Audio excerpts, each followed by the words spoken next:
नमस्कार, आप सभी को हमारे चैनल पे बहुत बहुत स्वागत है और उम्मीद करते हैं कि आप सभी स्वस्थ और सुरक्षित होंगे। आज मैं बात करने वाला हूं ममता दीदी और नरेंद्र मोदी जी के बीच में हो रहे चुनावी दंगल के बारे में।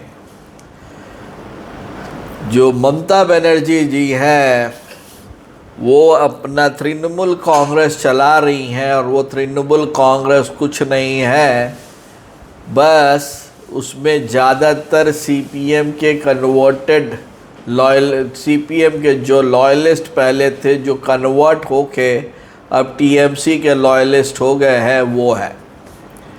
और वो जो काम सीपीएम के समय पे करते थे वही काम कर रहे हैं। There is no difference between TMC and CPM.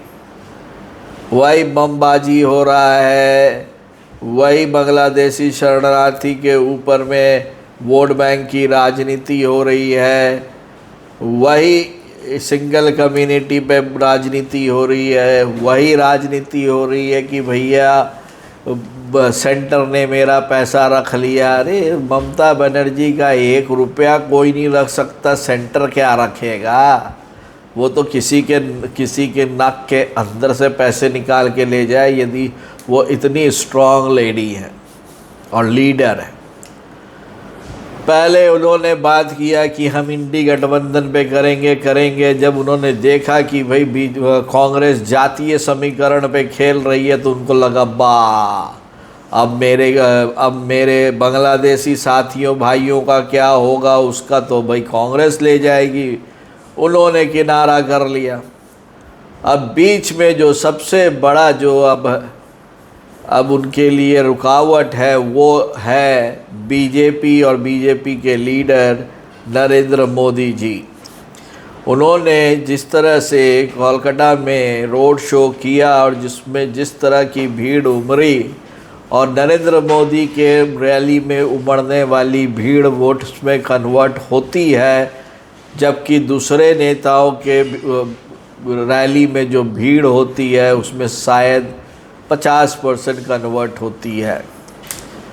और नरेंद्र मोदी ने जिस तरह से महिलाओं के आरक्षण से लेके महिला सुरक्षा ये सब पे बात की, और साथ ही साथ जिस तरह का रुख ममता बनर्जी की पार्टी का आम आदमी पार्टी के अत्याचार पर रहा, उससे बहुत सारी महिलाएं दुखी हुई हैं और उनका वोट छिटक के बीजेपी को आना तय है। अब ये देखना बड़ा इंटरेस्टिंग होगा कि बीजेपी बंगाल में 30 सीट निकालती है या ममता बनर्जी बंगाल में 15 से 20 सीट निकालती है।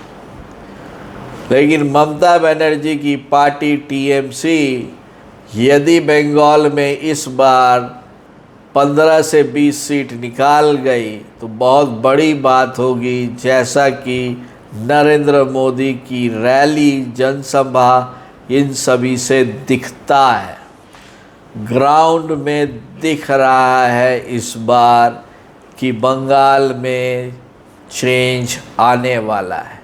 आपका इस बारे में क्या कहना है ज़रूर बताएं। तब तक के लिए आप सभी को डी न्यूज़ से बहुत बहुत धन्यवाद।